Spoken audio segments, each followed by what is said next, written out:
All right. Welcome to the first Equity Commission meeting at the City of Tumwater. I'm going to start by introducing myself. My name's Kelly Adams. I'm the Assistant City Administrator, and I am your government concierge. So I will be staffing your commission. I will be helping you to answer questions, to develop your work plan, and go on a wonderful journey together this year. So I want to start by introducing our mayor, Mayor Lietta Zellhoff, and our Mayor Pro Tem, Kelly Von Holtz. Would you like to say a few words to the group?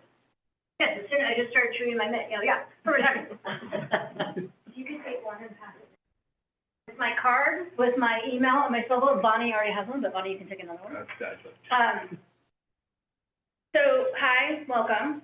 This is really Mayor Pro Tem Von Holtz and myself just want to say hi and thank you, and to remind you that you have the space to lead the way, right? And so that we need all of your noggins of what's working well, what could be better, and how do we keep distinguishing Tumwater and reminding people that we should do things differently in Tumwater.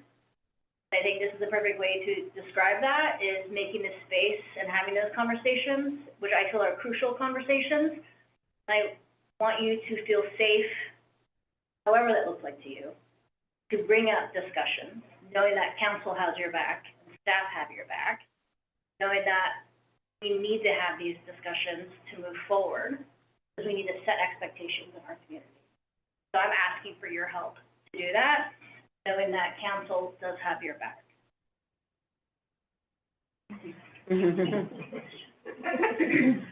Thank you all so much for showing up and signing up to be the first ever Equity Commission. This was such a long time coming, and I'm just so glad that you're all here. And yes, please bring up all the difficult, uncomfortable conversations that we should be having.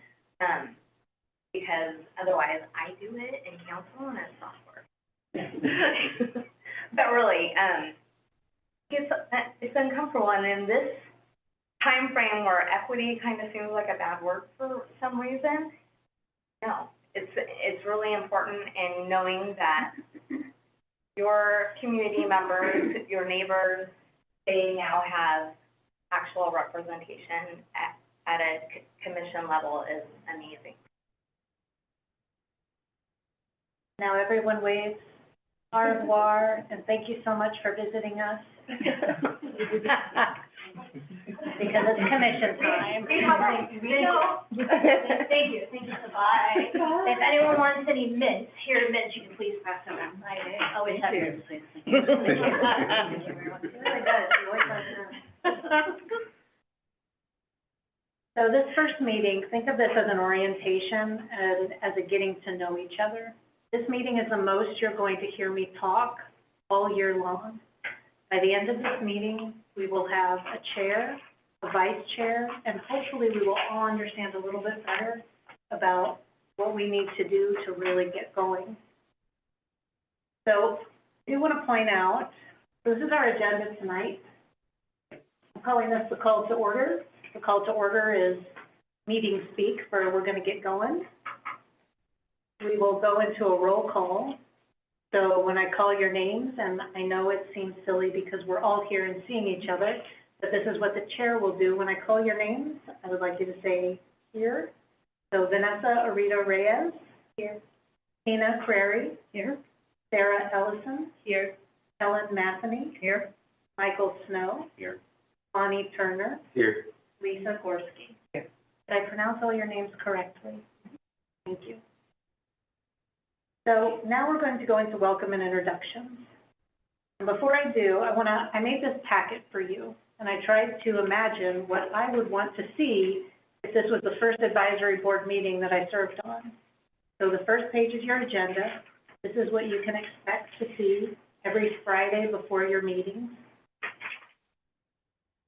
I put together just a little packet of notes because I also have put all the slides here so you can make notes and sort of know what to expect as we're moving through. But these notes, for example, we're going to do the welcome and introductions. These are the 4 questions that you're about to see on this slide. And so I'm going to close this slide so that we can all just look at each other and not a presentation. So I wanted to show you where those questions were in your notes. I'm going to stop sharing. Would anybody like to begin with a welcome and introduction? So we have 4 questions, which are to tell us about yourself. What inspired you to volunteer? What are you curious about? And what would you like to walk away with this evening? I wrote something up, and it kind of answers all these questions at once. I'll just tell you a little bit about me and my family. And I write it down. And, see, my name is Tina Curry. I've called Tumwater home for decades. But my connection to the city's equity journey began long before I sat at this table.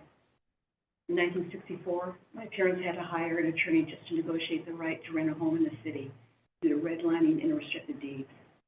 I'm here tonight because I've come full circle. I'm here now as a commissioner tasked with ensuring no other family faces obstacles or barriers at this commission. While my family's experience was rooted in barriers of that era, this commission recognizes that today barriers come in many forms. Whether it's an older resident struggling with accessibility, a young family priced out of the housing market, or a neighborhood that feels overlooked by city services, we're here to clear the path for everyone. This commission's focus is rooted in transparency and the law. We're here to analyze the policies and clogged pipes in our system that still leave some residents in the dark. We're committed to making Tumwater a city of belonging, where the barriers of the past are replaced by bridges of access, the full benefits of community life for everyone. And so that tells you a little something about me and my family, and I've been here a long time. I graduated from Tumwater over 51 years ago. Do the math. A long time ago, half a century. And what inspired me to volunteer is my parents. I'm going to get emotional because they paved the way for me. They worked very hard. They brought down a lot of barriers. I just wanted to respect them and let them know that I'm continuing. That's why I've come full circle. And so this is what I want to do. This is what I think I'm supposed to do. And what am I curious about? How this is all going to work. Because I know that when I filled out the form to do this, I knew it was coming. We know it was coming because of the word equity. And it's already happened. And I do not want to spend our time with loud, hostile noise, because we were here for the quiet voices that have been in the dark for too long. And I think that if we stick to the law, the data, that's our path, the ordinance, then we're fine. And what would I like to walk away with this evening? Good relationships with all of you. And I want to be transparent and open, and for different views, I want people to feel comfortable to say what they think, so we can all work together. Thank you. Who would like to go next? I can go next. Yeah, so I'm Michael Snow. I have lived in Tumwater officially for like 3.5 years. Lived in the west side of Olympia for about 5, and spent most of my life in Centralia, so not super far from here, but very rural Lewis County, as you can imagine. And I've been in the early learning space for about 13 years now. I wanted to go to school to be a high school English teacher, but ended up in a Head Start classroom, and I just never left. So I work for Child Care Aware of Washington, which is our state's CCR&R, which helps connect families of impoverished and vulnerable populations to ensure that they are receiving high-quality child care in our state. And that's been a big passion of mine.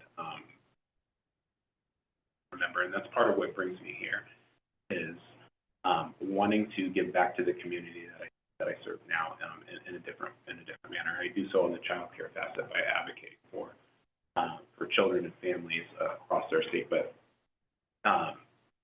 it's a statewide reach, and so I'd really like to hyper-focus and hyper-fixate on the communities and families right here where I live.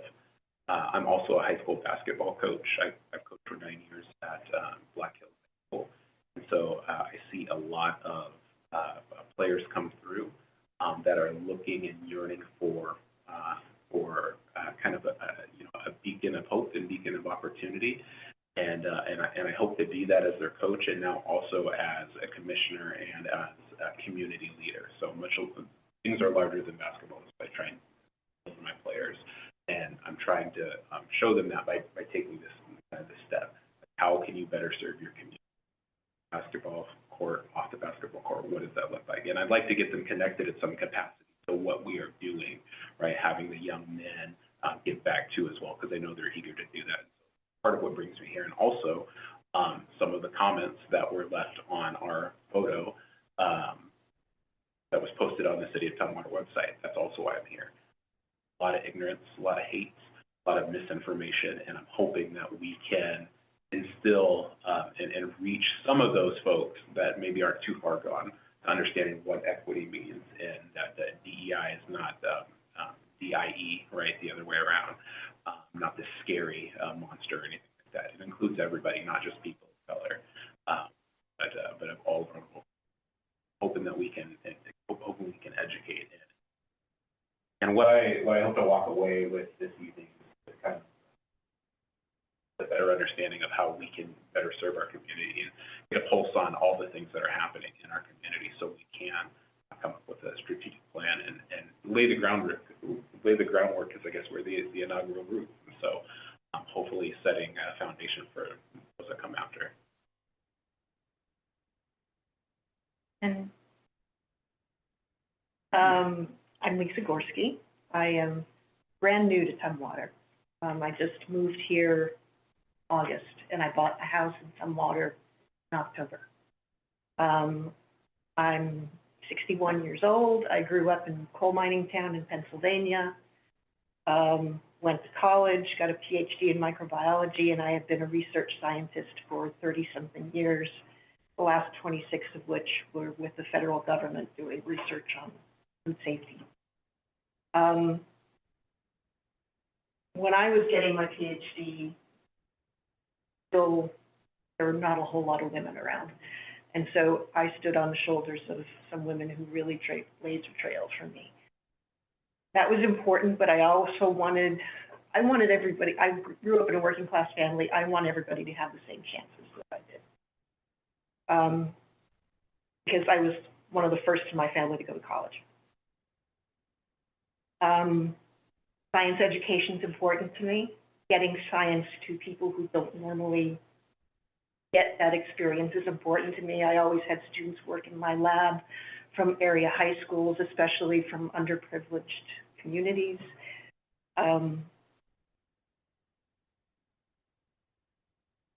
All minds are wonderful, and the perception and the ideas that they can bring to solving problems is just amazing. They just need opportunities. And that's what I've always tried to do. When I worked in the government, I worked in the EEO Diversity Committee on my site. And now that I'm retired, I'm brand new to Washington. I'm California. I was 30 years in California.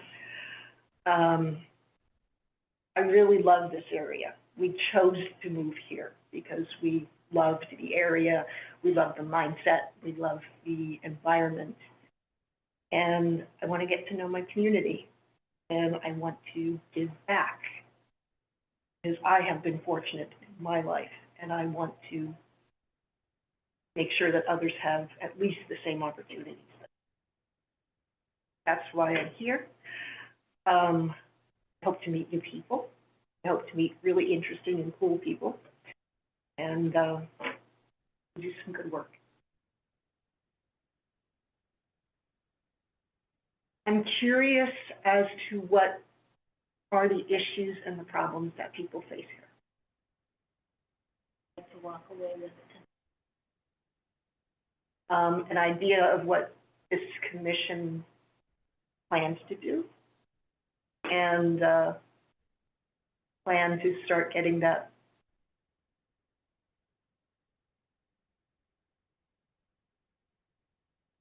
Okay, I guess I'm next. All right, my name is Vonnie Turner. Like many people, I grew up in severe poverty in my childhood, with my brothers and sisters and my parents. Both my parents in and out of prison, in different times of my life, and experienced homelessness as a teenager. Shortly after, I kind of traded all that for the U.S. Army at 17. And Washington, Joint Base Lewis McChord, was the first place I was stationed at. And I was stationed here 2 more times during my over a decade in the military. In Washington, specifically Thurston County, I feel shaped me as a young teenager and how I view the world, how I view life, equity, especially taking that young Vonnie Turner and trying to figure out the world, and really molded me as I met my fiance here. My son was born here. I've always come back to Washington, Thurston County, because I've always loved this place since I was a teenager. What inspired me to volunteer is really my experience in the military. Being deployed to Afghanistan showed me a different perspective of how people live. I was fortunate enough to serve in South Korea, in Germany, Uzbekistan, and being able to get different perspectives of life and the world showed me how the United States can be much, much better, right? And how the different opportunities that we have that others don't have, sometimes people take for granted. And it, again, shaped how I view the world. It had a profound effect on me. That was probably the second thing. And then lastly, I was medically retired from the military because I was injured. And that was kind of the last nail in my coffin when it came to equity, because I was fortunate enough, because of that, although no one wants to end their military career early, to get TRICARE insurance from the government. So me and my family don't have to worry about health insurance, and I get my military retirement. And so when I look at those things, I look at how my life is now, I truly understand that smart government programs can really help people, because I am a living product of taking that young kid who was in poverty and homeless, and then now giving me opportunities. The military paid for my degrees in economics and business, project management. And so I'm fortunate enough to be able to be the beneficiary of what I would say the government's equity, right? And being able to give opportunities to other people. And I want to make sure that people have opportunities as well, right? I want to make sure that this commission and other commissions are building more ladders for other people, like I was fortunate enough to have, instead of pulling them up that you see in other governments, around Washington and the country. Again, I saw that Facebook post as well, fighting for my life in the comments. And it really gave me a deep sense of pride that this commission even exists, because you could tell that a lot of people who, again, were ignorant or just don't know or are afraid. And so it really kind of pushed me to say, this is something that is really needed. Even when you think about Tumwater, a lot of people don't think that maybe equity commission is needed, but I think that post kind of the comments in that kind of said it. I'm curious specifically about how other people see equity. A lot of people, they see it as just race for other obvious reasons. And so I'm curious to see how everyone else sees it, whether that's disability, being a disabled vet, that's important to me, or age or transit or whatever it is in Tumwater. I'm curious to see how people see that. And what I want to walk away with is a sense of urgency. This is important, and I know, again, a lot of people don't think it is, but it is. And there are people in Tumwater and other communities who don't have the privilege of waiting for others to just sit back and let the world kind of do what it does. So I want to have a sense of urgency, get down to work and business, and really make a difference in my soap opera there. Thank you. Go. My name is Vanessa Arita Reyes. I relate very much to Lisa. I'm a newcomer to Tumwater. I've been here since 2022. And before that, I was in Florida for a little bit, but I'm a new immigrant into the United States from Tegucigalpa, Honduras. I come from a family of immigrants. Most of my relatives are in Florida, and I was the first in my family to move to Washington.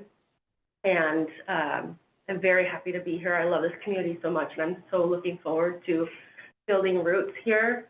And that's kind of what inspired me to volunteer, is exploring how to nurture those roots and how to contribute to this community. If we think about kind of like a community garden, we have different crops that go into a community garden. Every single item has its place and function, and I think that a lot of folks think about things in binary, yes, no, black, white, on, off, and many things do not work that way. They're in the spectrum, and so I want to be able to understand what the spectrum of equity and community building and connectedness is in Tumwater.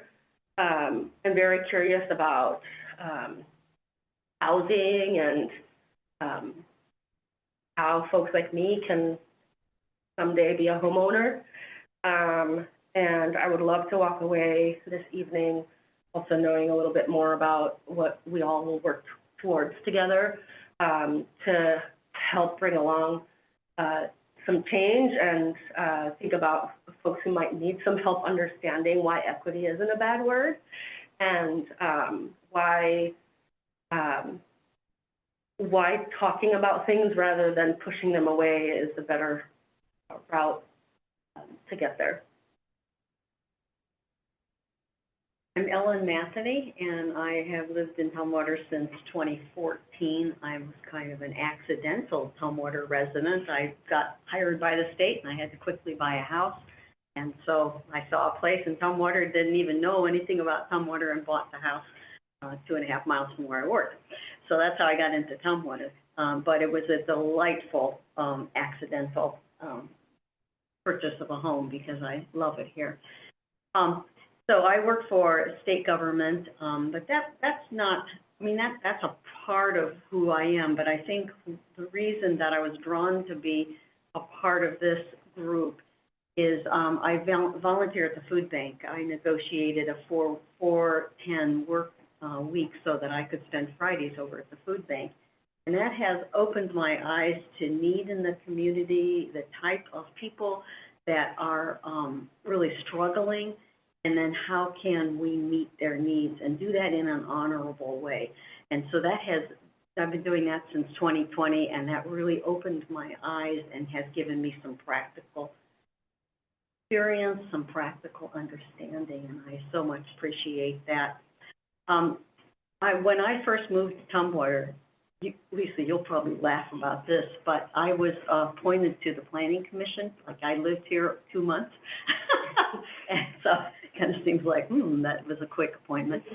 They had a couple spaces, and I'd been a planning commissioner in Forks, Washington, where I moved from, so I stepped up to do that.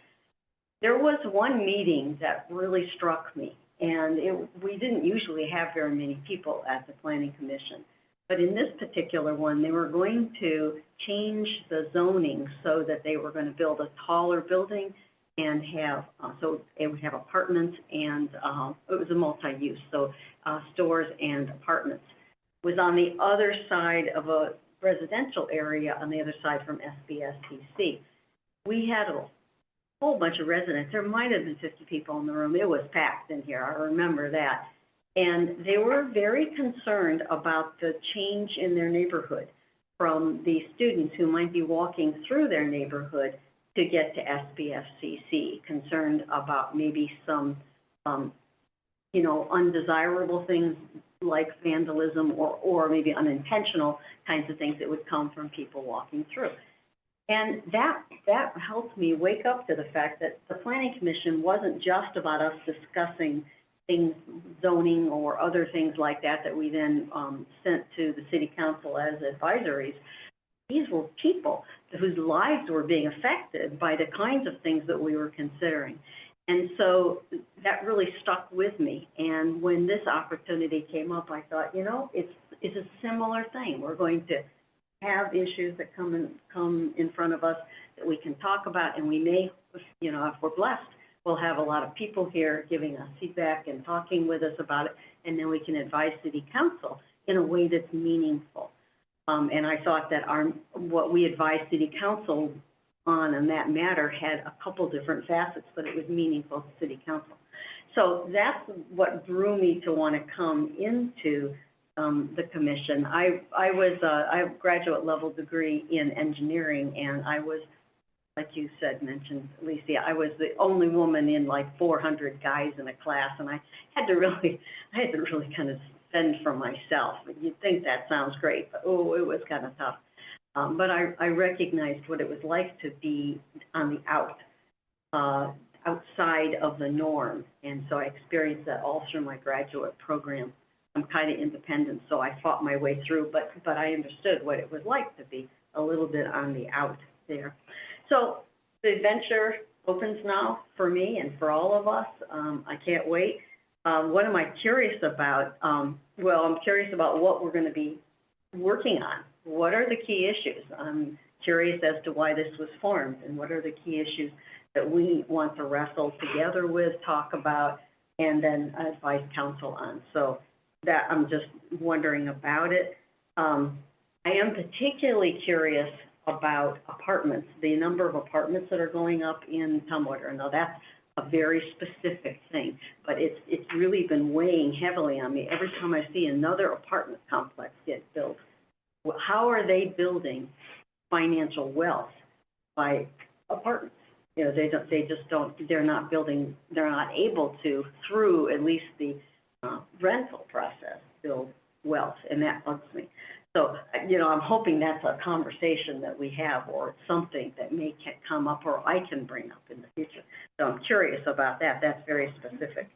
And then walking away this evening, I would just like to come home and be able to call my husband tonight and say, here's what I'm going to be looking at in the commission, and I've got these cool people I'm working with, and here's a few things that I learned, and so I would like to come away energized and kind of a sense of more direction than I had when I walked in the door. All right, I'm Sarah Ellison. I've lived in Tumwater since 2011, and I was a young professional, and I commuted, and then I have 2 young kids now, and so I've kind of been here through a progression of my life, my personal life, but also growing with the city. The city has a lot of tremendous growth, and my background is I'm a quality engineer at a medical device company, so science and engineering is right up my alley, and I love that kind of stuff, so Lisa can hook up on that. You know, education is really important to me. It used to not to be, because I moved here and I didn't have kids, and I just, you know, don't think about it. And so, you know, right now education is really important to me. I volunteer at the school district. I support my kids in all of their activities. And so I just am really excited to be able to contribute to the city with the experience that I've had, and just, you know, moving forward. I do see a lot of things on Facebook as well, which makes this commission even more important, but I think education and knowledge would be helpful, you know, just to put that out there for people to kind of understand. Like, you know, all these spooky words, they're not spooky, they're just, it's really important, and to bring perspective and issues that, you know, we all grew up differently, we all have different backgrounds. I'm excited about this commission because just hearing everyone's story and their background makes me so excited, because, you know, we're all community members in this great city, and, you know, we're moving forward, and so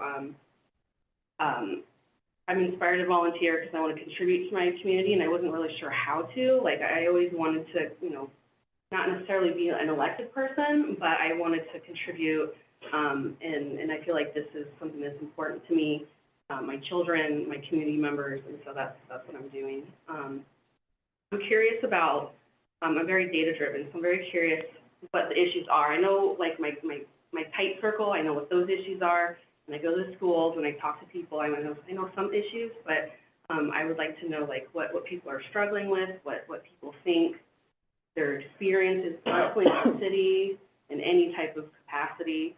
And so I just like to hear people's stories and what they have to say, because everyone has a unique story, and I just love to hear it. And what I want to walk away with this evening is I'm just excited to meet everybody and to hear about all these great community members that we have, and there's more of us out there, and so I want to connect with those people as well. And so, yeah, I'm excited because this is my first time actually being, like, a part of the city commission, and so I'm just hoping to have a positive impact and meet everybody. Thank you. That was amazing. And I heard about the social media a couple of times.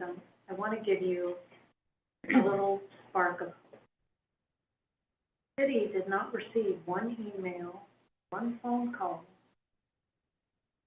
anything that would indicate that these are local,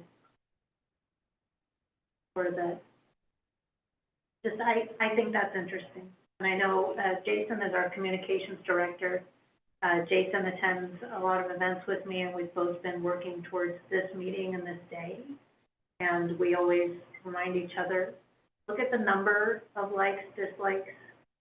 Don't even have to jump into the comments. So let's get back to our presentation. Yes. Yeah, I didn't read them at all. Yeah. I purposely said, I knew that the comments would come. I'm not going to read them. My friends want to read them, but I said, don't tell me what they're saying, because I don't want to focus. As we move through the year, you can have public hearings. You can invite folks to come and speak and to share the stories so that we can dig into what are the concerns and what actually is happening in Tumwater. Okay, so I'm going to share my screen again, and we're going to get into the rest of our meeting.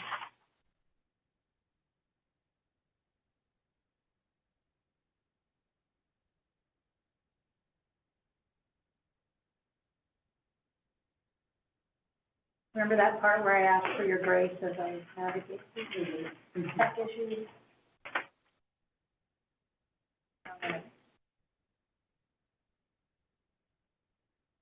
And now we're going to dig into the meat of what you are asked to do here by the City Council. So just in general, for anybody who watches this later, advisory boards and commissions help city councils to study issues, dig into plans and policies, and to make the processes more inclusive. That is not new work. That is not DEIB work or equity work. That is just the work that advisory boards, as you talked about with the Planning Commission, that is what they do. They're that connective tissue between the community and the City Council. And so some examples of that, for example, here's the Planning Commission, touring transportation facilities, walking the walk, and actually seeing what it's like for folks with disability challenges as folks get around. Water Resources is our tree board doing outreach. This is exactly the kind of activity that you can do when there are large events in Tumwater. We can make sure that you are present so you can talk to and hear from folks. And then sometimes tree board members actually plant trees. I love those photos. And so the purpose, as it's outlined in the municipal code, looks like this. This is very verbose. I've broken this down for you. And I would love it if we could look at these different items and to make sure that if there's questions or if you need more information about these items before we continue our work, that we address those as early as possible. So we're identifying and promoting activities related to city services and facilities to foster a more welcoming community. This is work that helped everyone in Tumwater. You have the potential to make our services better for everyone. So enhancing participation, who are we not hearing from? Who are we not speaking to? Where can we do better? Addressing existing gaps and barriers that may prevent full engagement in city government and public policies. I can tell you one of those gaps right now is language access. So I know Jason has been working very hard to get us language access services at the city. So someone who's paying a utility bill or dealing with a code enforcement issue, anyone can come and communicate in a language they are comfortable in. That's good for the city and for the community. And then providing recommendations to city council to improve our practices and policies. You will see something and you have the power to say something. These are the duties and responsibilities. A little bit later, we'll talk about work planning. This is the work. So I just want to give a little bit of time for you to look at that and any thoughts or questions that may pop. I have a question. So when we talk about different languages and communicating with our communities, are we using artificial intelligence, you know, in the sense of the translation from English to their languages? Because I know there's a variety of languages in our community. Yes, that's a fantastic question. So there's a lot of popular services that now provide that AI model, but AI still has a long way to go to get syntax and grammar, and it's not a perfect solution right now. And so I know we're committed to looking at human translation, and so someone can call another human being and actually have that service. And this is a service that our sister cities, Olympia, Lacey, and Thurston County, they already have these services, so we're playing catch up a little bit. Related to that, I don't know if this is true or not, but I heard that the Tumwater Police just got body cameras and they actually have a translation feature on that. Is that...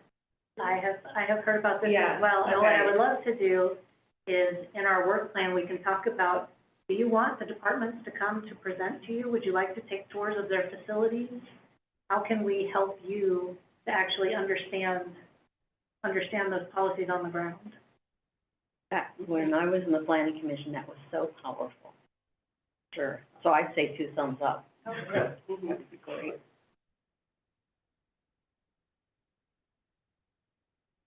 And so I think one thing I do want to point out is that these are very focused on local government.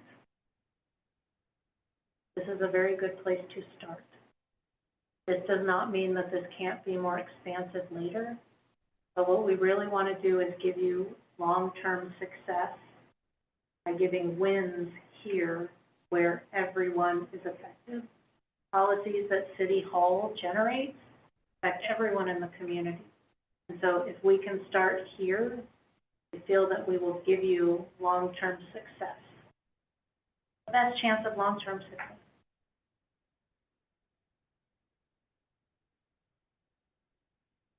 Right, I'm going to move on. And so this is a brief reminder.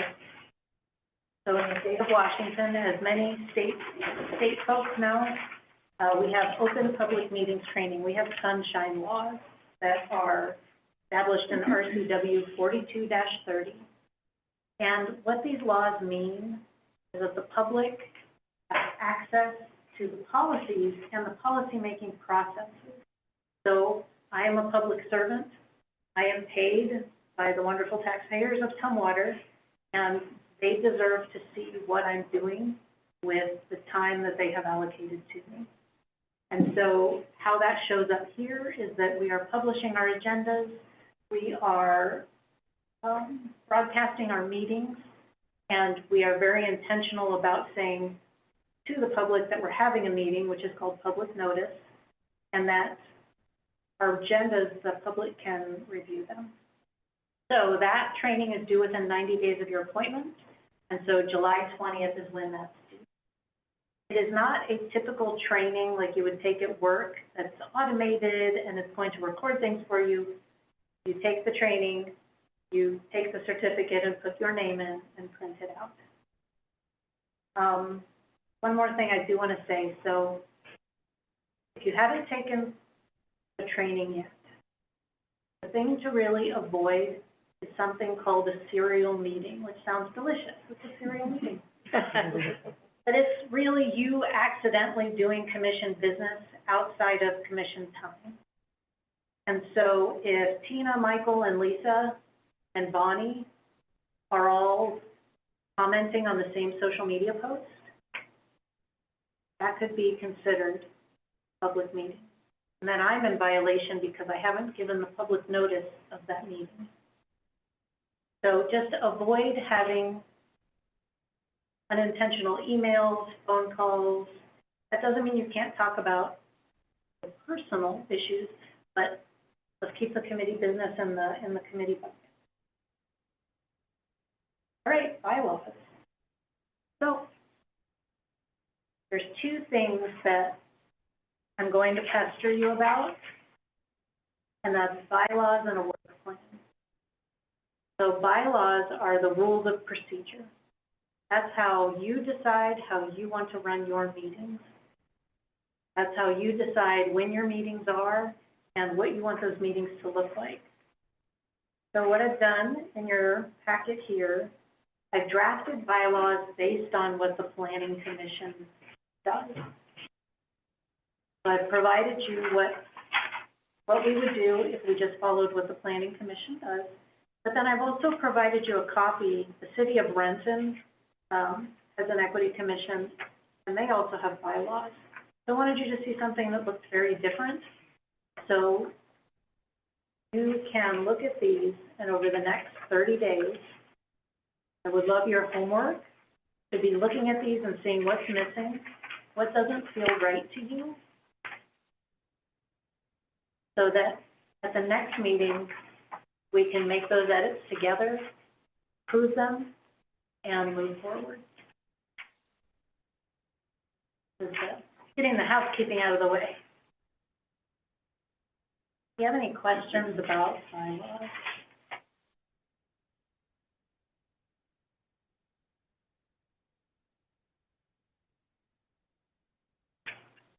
And whenever I put a draft document in front of you, that doesn't mean that this is the direction you need to go. I just never want you to have to start from scratch.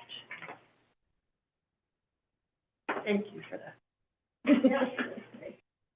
The next item is a work plan. So, based on these duties and responsibilities, what does this work look like? And so what I would love to propose is that at the next meeting, we talk about bylaws, we talk about the work plan. And that means we're talking about your goals, how you translate this into actions over the year. Maybe who do you want to hear from at your meetings for the next couple months? What events would you like to go to? How are we measuring success? What data do you need? This is all information we can put on your work plan, and that ensures that we're moving in one direction as a commission. That doesn't mean we don't cover a variety of topics. It just means that we're moving with intent.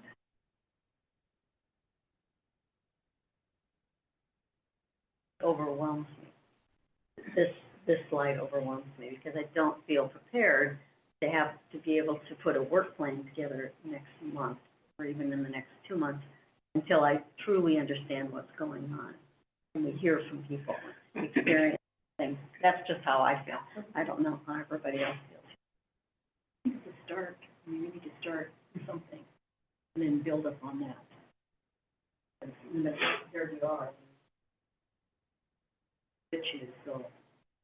And it could be that you decide that your work plan, and a work plan isn't, you can evolve that. That document can constantly be updated depending on where you are. That work plan could just be for the goal of figuring out what's going on. Bill? I can see why it overwhelms me, almost that was me too. I'm thinking, okay, breath, and then just one thing at a time. That's how I have to do it. I can't look at the whole picture. Yeah, that's for sure.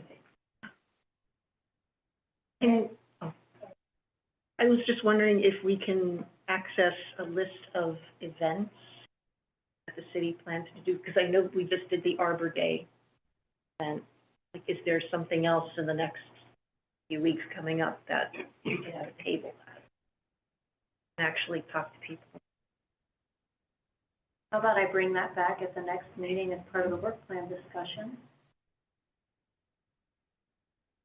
And also keep in mind, you can break up into subcommittees.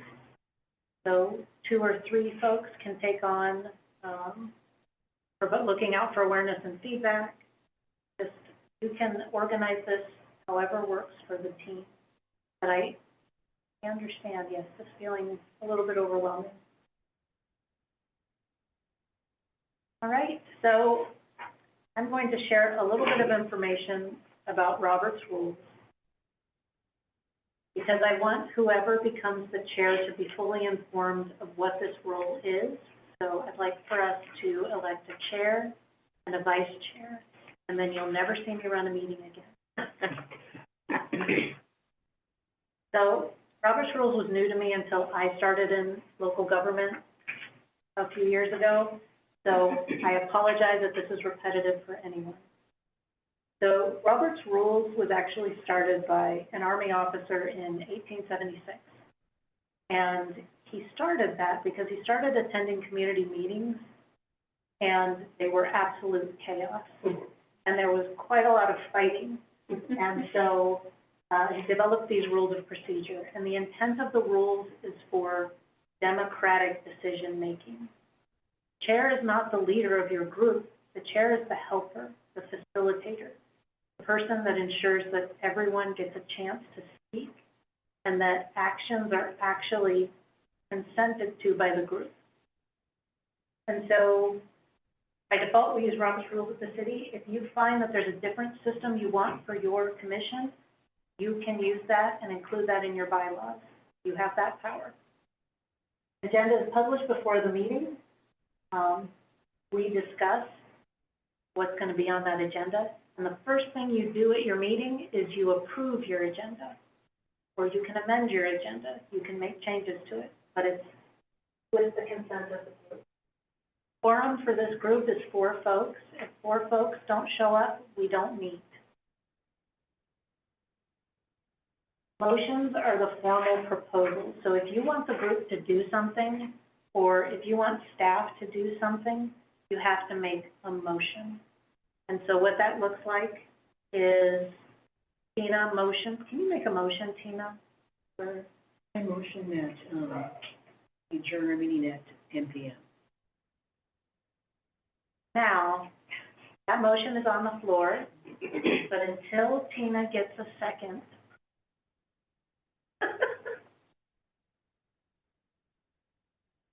it's not real, because we didn't have the consent of the group. Yeah. And so, did you motion for ice cream? Yeah, I motion that, at our meetings, we have ice cream delivered. I'll second that. All right, so what just happened is Tina made a motion, Ellen seconded. Now we have a discussion. And everyone gets to speak before someone speaks twice. So the motion is on the floor, we've agreed, we're going to talk about this. And so, since you made the motion, Tina, you get to talk first. Make the argument. I argue that, we need a little dessert during our meetings, a little pick-me-up. And we can have a different variety of ice creams. We can have, vanilla, chocolate, or we can even have sherbet ice cream, or we can have the diet ice cream if you want that. If someone can bring homemade ice cream if they like. Michael, do you have any? I haven't heard anything about frozen yogurt Oh, or that'd be so. Right now. Really, There's such a little one. out here. Now, Michael can he can amend the motion to include frozen yogurt. Can I amend the motion to not only include frozen yogurt, but just be frozen treats delivered, so we can choose which frozen Is treats? there a second? Can I say that? Commissioner Turner has seconded. Lisa, do you have anything you want to say about ice cream or frozen that covers the lactose intolerant. I don't think I have anything to add to that. Commissioner Turner, do you have anything to add? I have nothing to add. Great. Commissioner? Nothing to add. Nothing to add? Nothing to add. And so at this point, the chair, who is the helper, the facilitator, will say, great, we have a motion on the floor. Do we have a vote? No, that's not right. Oh, correct me. Do we have? You want me to correct? I do. I want you to correct me. You know that thing that happens where Zoom puts the screen in front of your screen? Yeah. And that's annoying. All right, we have a motion on the floor to have ice cream and frozen yogurt. All in favor, say aye. Aye. Aye. All those opposed? No opposition, the motion carries. Yeah, well, it's very It's as simple as that. Robert's rules can be really convoluted, but it's not for what we're doing, which is just getting consent of the group. You can work, I promise. There we go. So each member has an equal right to speak and try to persuade others to accept their view. The chair controls the process, but the chair is the helper, the facilitator. And then we do with advisory boards, with councils, with everybody. Once a decision is made by the majority, we don't speak against it outside the chamber. Just generally, it's a bad practice. It undermines the strength of your group and your consent and your decision. All right. No one gets to speak a second time until everyone who wishes to speak has spoken. And point of order. There's a fun thing you see on TV a lot, and they do it wrong. So point of order is when someone is breaking your rules. So point of order is your way of telling the chair, because the chair might be distracted, they might be dealing with something. If someone were to do something incorrect, say point of order, the chair recognizes you, and then you say what's wrong, and then the chair will make a ruling. Simple as that. So I kind of like it because sometimes I don't know the right words, so if I can just say point of order, it gives me a second to think. All right. So now is a wonderful time to make nominations for chair. And so I would like to ask the group, does it feel right to you to nominate a chair and then nominate a vice chair? Excuse me, vote on a vice chair?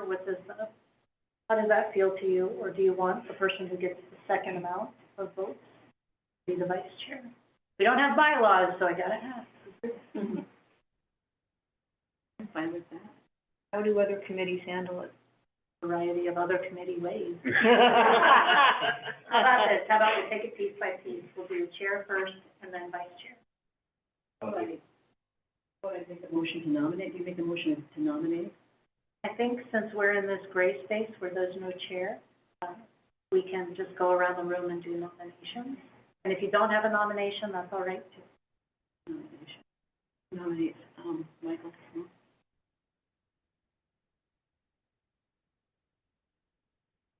Any other nominations? I nominate Ellen.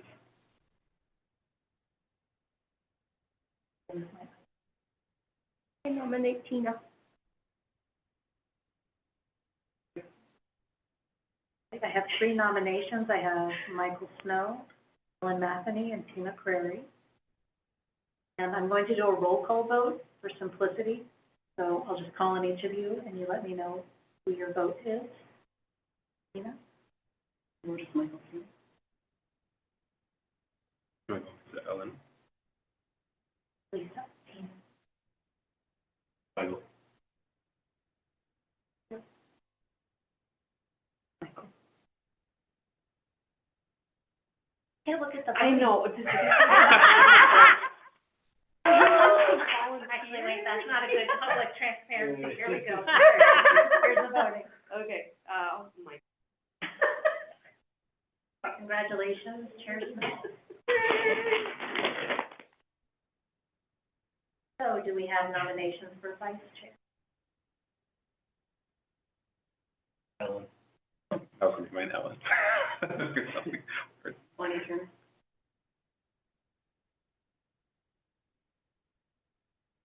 Bonnie, well, yeah, already got it. All right, so I have Ellen Matheny and Bonnie Turner nominated for vice chair. I have your, Yeah, Bonnie. Ellen. Ellen.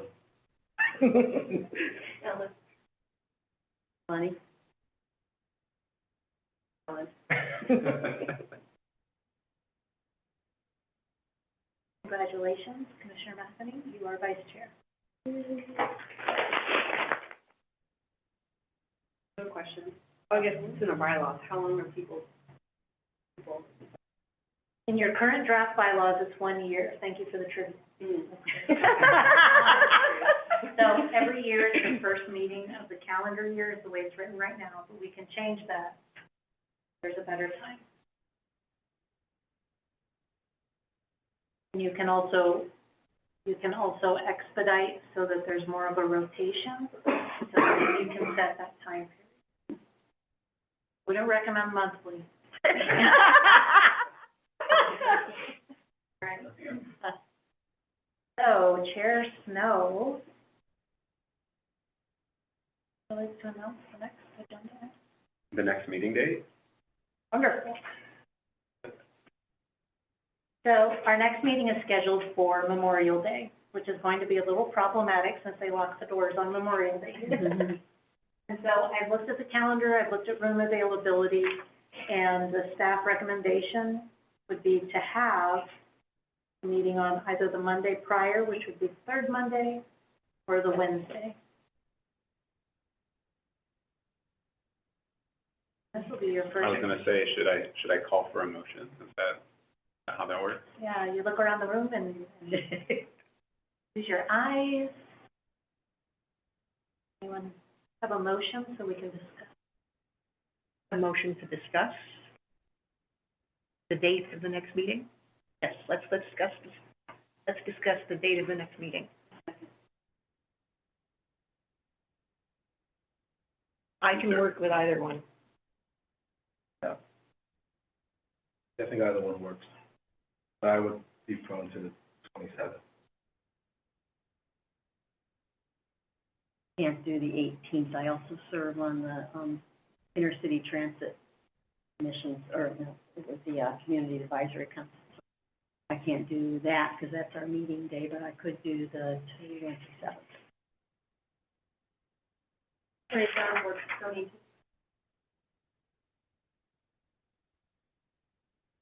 Point of order. Now, will this be a permanent change, or this is just a Just temporary? for me. Okay. And I want to make sure we don't skip a meeting. Okay, it's the 27th. In this case, I'll just ask, do we need to vote? The general consensus? There's a general consensus, and I'm going to back up because I should have guided you a little bit better when you made the motion. Do I have to make a formal announcement? Let me process this in real time. So, may have been better to motion for a specific date. Okay. I motion that we meet on the 27th of May. And that motion? And then, do I need to make a formal announcement after that? There's a motion on the table. There's a motion on the table, 27th. Second. Is there any discussion? Is there any discussion? Okay, that was my.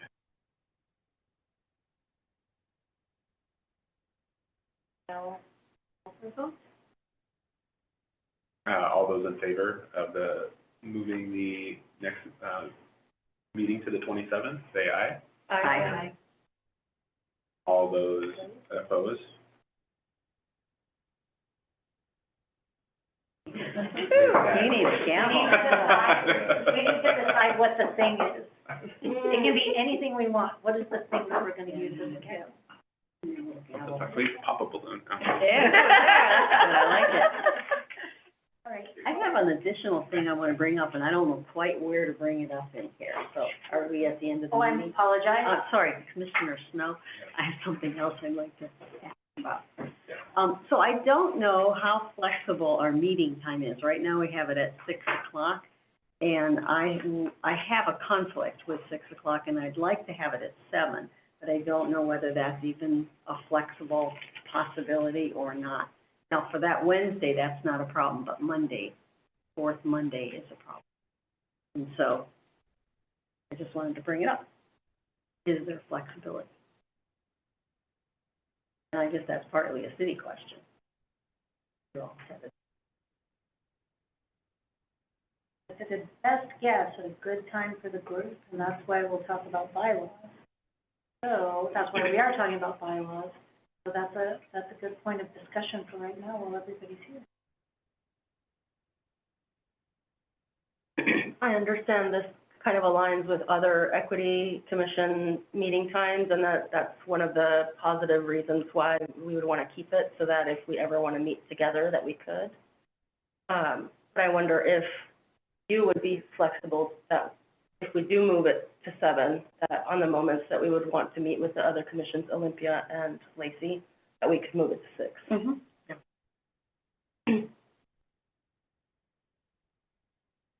Are there any limitations in this room for certain days? Tuesdays are generally council activities. We can always move this to another day, if you would like another day. And I can put out a survey if that's more helpful to collect everyone's feedback. Well, that being said, I wasn't even gonna bring that up, but, you know, the first and second Mondays are wide open for me. Third is not, and the fourth is constricted, so, boy, I would be just jumping up and clicking my heels if we changed to the first or second Monday. It would make it free, and I could be here at 6. So I'll just throw that out, too.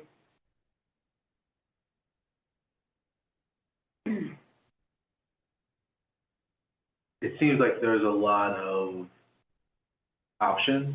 Do we want to take the time, since the next meeting is already moved, want to take some time, look at everyone's schedule, and then come back in May and figure out a more permanent time for you?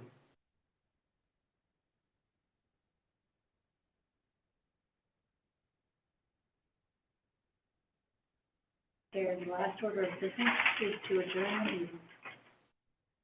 Is there an official way to do that, or this meeting is adjourned? So generally, what I've seen chairs do, including the mayor, is to say that our business is concluded, we've moved through all of our agenda items, meeting is adjourned. And you, you might even ask your fellow commissioners if there is anything else. Point of order. Point of order. I just have a question about changing our meeting days. And you said that Mondays, the second Monday is okay for you? The first and second First and Mondays second. are great. Mondays, I can be like flexible on the first or second Monday. The other days are that's, I have to work on that. So, To that, I do want to bring up, I made just a brief schedule. If you kept it on the fourth Mondays, these would be the dates.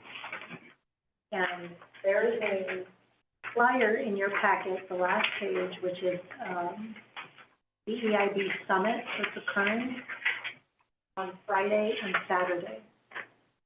And if you're planning to attend, let us know. We're already publicly noticing the event for council members and for you all that could be attending, to make sure that, and that's something I should have mentioned a little bit earlier, is if 4 of you are going to be at an event, because that's a quorum, we public notice the event. But this summit, if you would like us to register you, if you would like to be at the Tumwater table with us, we would love to have you there. Is there a deadline for when we need to tell you? There's not a deadline, but the sooner you tell us, the better. No later than. Yes, I like that.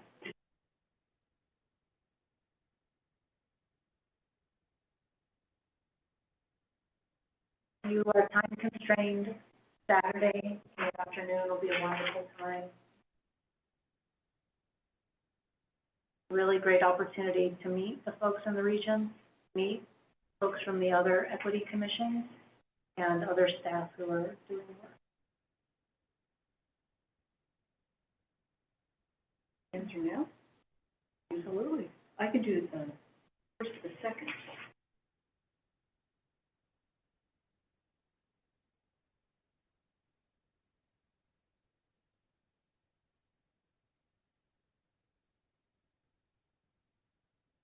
Jason, do you want to share anything about the event? You've been attending every meeting for years. Yeah, I'll just say that, last year's event was incredibly inspiring.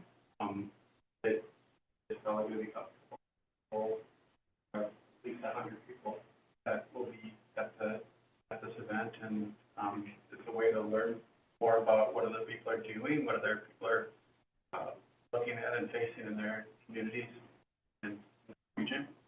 And,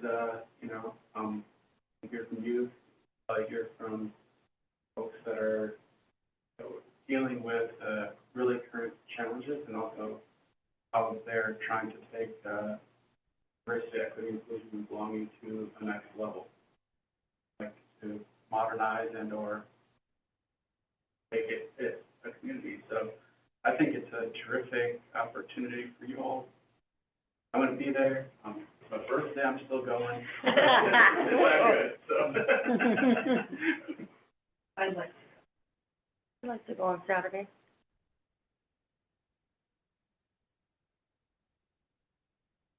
Another wonderful thing about the event is I am not shy about telling you that I am a bureaucrat.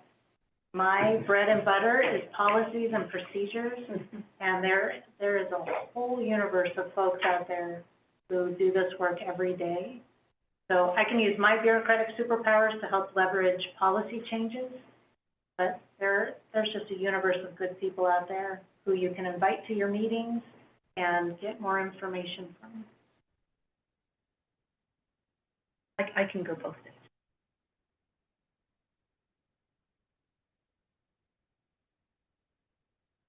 At this point, I'm obligated both days, but I'll look at my calendar and see if I can come for like the afternoon. But I think that does make a difference if 4 of us are going to be there in the afternoon, right? That's a public meeting for us. I've already noticed it. All right. Oh, I see. Okay, you've already sent that message out. Okay. Just in case, I wanted to give you every opportunity Okay. to attend.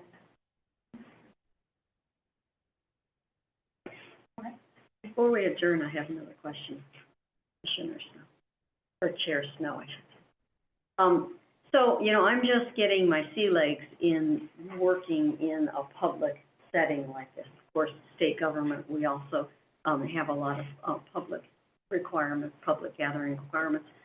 But I'm wondering if we're discussing something that's kind of a difficult topic, and we just need to ask, I'll just call them the stupid questions or the ignorant questions or the statements that you just need to get out so you can clarify things within yourself.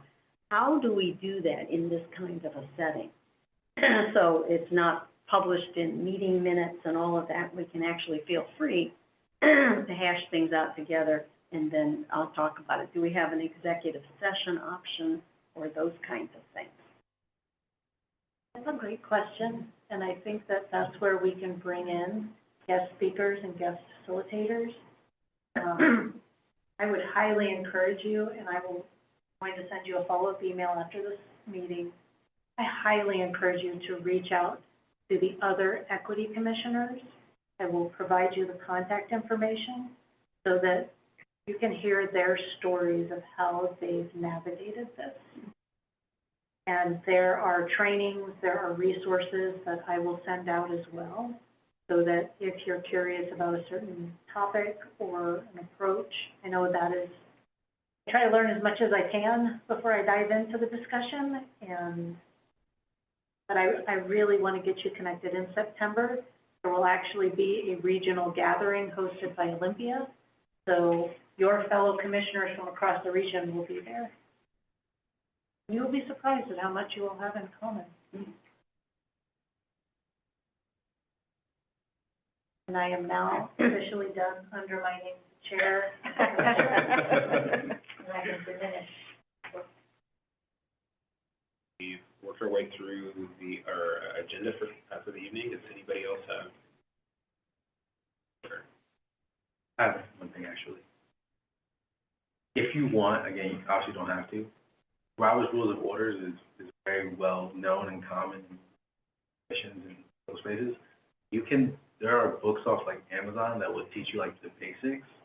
I have one at my house, right, and it's a really easy read. It's a small book. It will really give you the basics of being able to a meeting and understand what people are talking about. And I think I should say that for anybody watching, right? Because one of the biggest things in political spaces is that people don't understand Robert's Rules of Order, so it sounds like a foreign language to a lot of people that are not in policy. So again, you can read that. It's really easy to read, and you read it once, and you'll start understanding every meeting that you ever hear. So. Answer my topic. Sounds good. Else?